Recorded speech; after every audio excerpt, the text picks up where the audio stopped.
Baik, bertemu kembali dalam Persona SY dengan tajuk pada hari ini tu bawang putih dan bawang merah. Seperti saya katakan tadi Zahira, mungkin semua maklum berkenaan dengan tajuk ini. Kalau anda lihat balik filem dulu-dulu berkaitan dengan bawang putih dan bawang merah ini berkaitan dengan ibu tiri.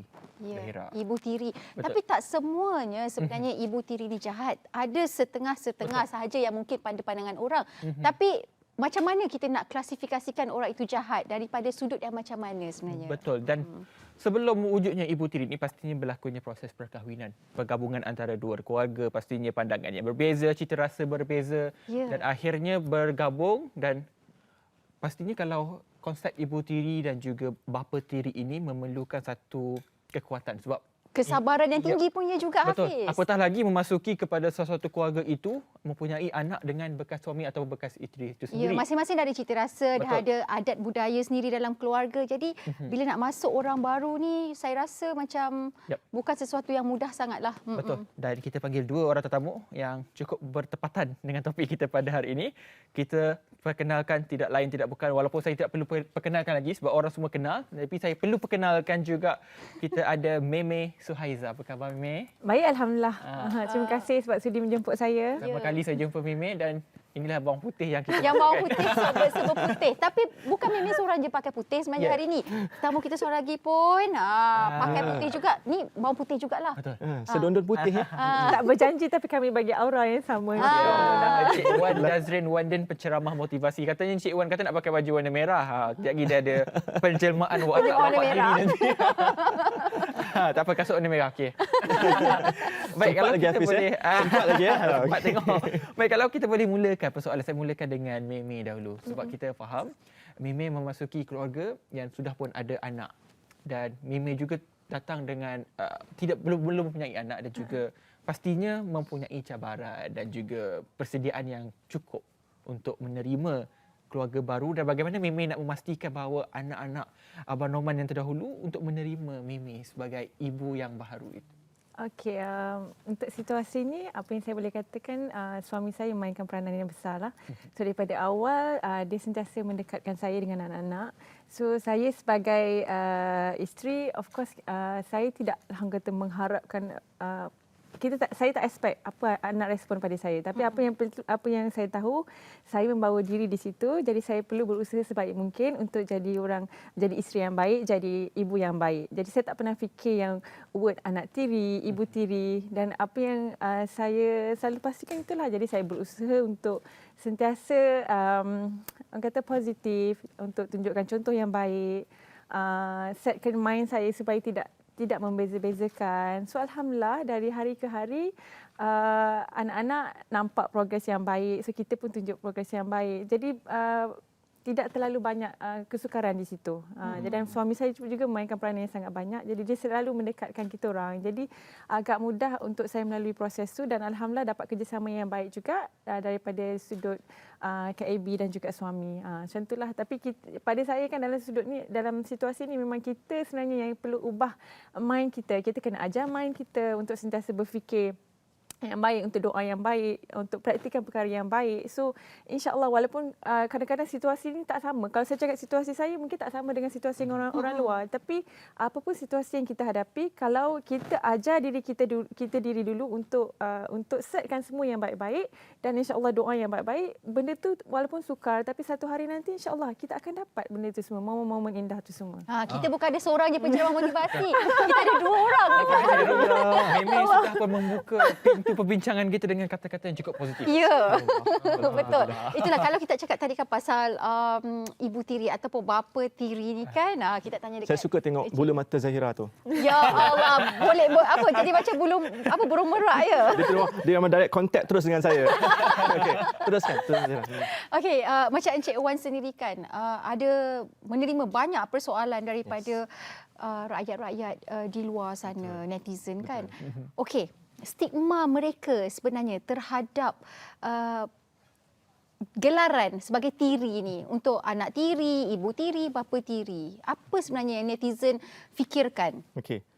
Allah SWT sawab, ya Allah berikanlah aku petunjuk untuk berikan jawapan yang tepat buat yang bertanya dan juga sidang penonton hadirin hadirat yang sedang mendengar dan melihat live kita pada saat ini. Assalamualaikum warahmatullahi wabarakatuh. Thank you Zahira, such a beautiful question. Wow. Such a beautiful question. Sebenarnya sebelum kita nak betulkan stigma tu, apa kata kita tengok stigma yang disampaikan daripada dua sudut. Satu, wahyu Allah. Kedua, daripada sunnah baginda Nabi Muhammad sallallahu alaihi wasallam. Pertama sekali kan, tahu tak kedudukan seorang ibu tiri dengan ayah tiri yang mereka berkahwin secara sah mengikut rukun akad nikah yang sah. Sebenarnya kedudukannya tak ada beza pun seperti mana seorang isteri atau seorang ibu kandung. Daripada kacamata point of view agama kita, begitu sekali mengangkat nilai seorang ibu tiri dan ayah tiri.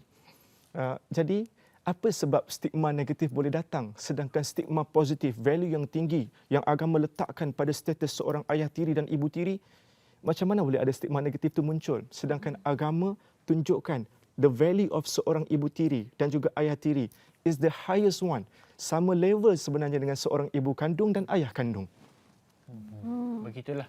Di mana Pintu letaknya dibuka. Pintu dibuka, kita pun terkesima.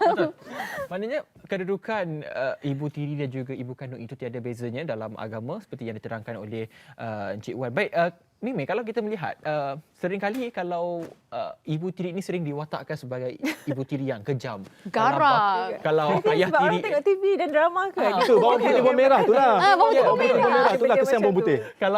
kalau ayah tiri pula digambarkan seperti yang mungkin akan mengganggu anak wanita ataupun anak perempuan, anak gadis sebagainya. Kalau melihat kepada isu ini sebenarnya itu adalah satu stereotip semata-mata. Tapi memang sudah membuktikan bahawa ini salah contoh ibu tiri yang cukup baik pada saya melihat. Mungkin memang apa yang nak katakan sebab saya pun terkesima dengan jawapan Meme di awal tadi. Saya pun syukur Alhamdulillah kalau saya dipandang sebegitu. Tapi sebenarnya ramai lagi ibu-ibu tiri saya percaya yang di luar sana yang baik-baik. Dan pada saya dalam situasi ni memang semua orang kena mainkan peranan yang besar. Sebab dalam situasi ni memang kalau kita tak mulakan dulu mungkin tak ada kerjasama yang baik. Jadi antara salah satu.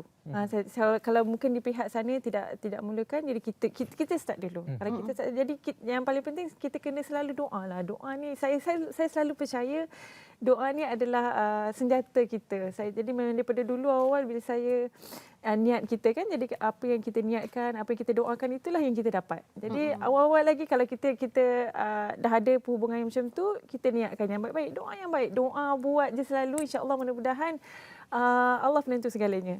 Kan penentu segala hati-hati jiwa kita untuk jadi yang macam mana. Jadi kalau kita itu yang kita minta, itu yang kita dapat. Tapi saya tertarik juga Kak Meme, nak tanya juga, kalau mempunyai satu-satu situasi yang tegang dalam keluarga, mungkin ada sedikit salah faham antara Meme dan juga anak tiri dan sebaliknya begitu kan. Macam mana Meme dapatkan kesamarataan tu untuk capai titik persamaan tu sendiri? Saya selalu percaya komunikasi, kelembutan akan melunturkan segala masalah. Dan itu yang saya apply pada anak-anak. Dan saya suka bercakap dengan anak-anak.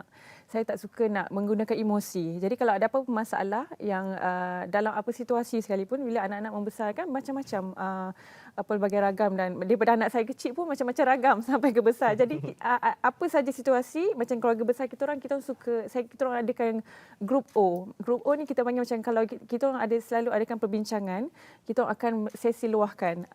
Tak kira lah sesi luahan antara ramai-ramai ataupun one to one. Jadi saya suka bercakap. Bila suka bercakap, anak-anak faham. Sebab daripada kita memainkan emosi, benda tu anak-anak bila membesar dia akan simpan dan dia akan rasa macam tak selesa. Jadi saya tak suka gunakan emosi dalam apa-apa pun komunikasi.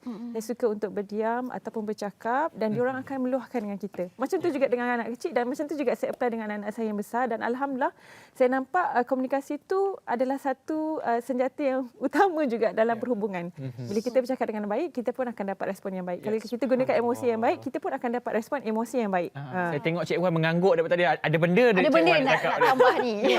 Very true. Buka dalam surah Fussilat ayat yang ke-46, halaman sebelah kanan bahagian 2 baris bucu belah kanan. Allahu Akbar. Sebiji apa yang Mimi bagi tahu. Man amila salihan falinafsih wa man asaa fa 'alaiha wa ma rabbuka bizallamin lil 'abid. Siapa-siapa yang memulakan perbuatan-perbuatan yang baik, kebaikan akan datang kepada diri dia. Tapi siapa-siapa yang pilih untuk buat perbuatan-perbuatan tindakan yang merugikan atau buruk, keburukan akan datang mengiringi diri dia. Jadi Wa mana ma rabbuka bizzalamil abid. Jangan salahkan Tuhan atas kesalahan yang diri sendiri buat hari ini. Apa yang kita buat, baik yang kita buat, kebaikan akan datang pada kita. Jahat yang kita buat, kerugian yang akan datang pada kita. Allah bagi tahu very clear, direct to the point dalam ayat tersebut.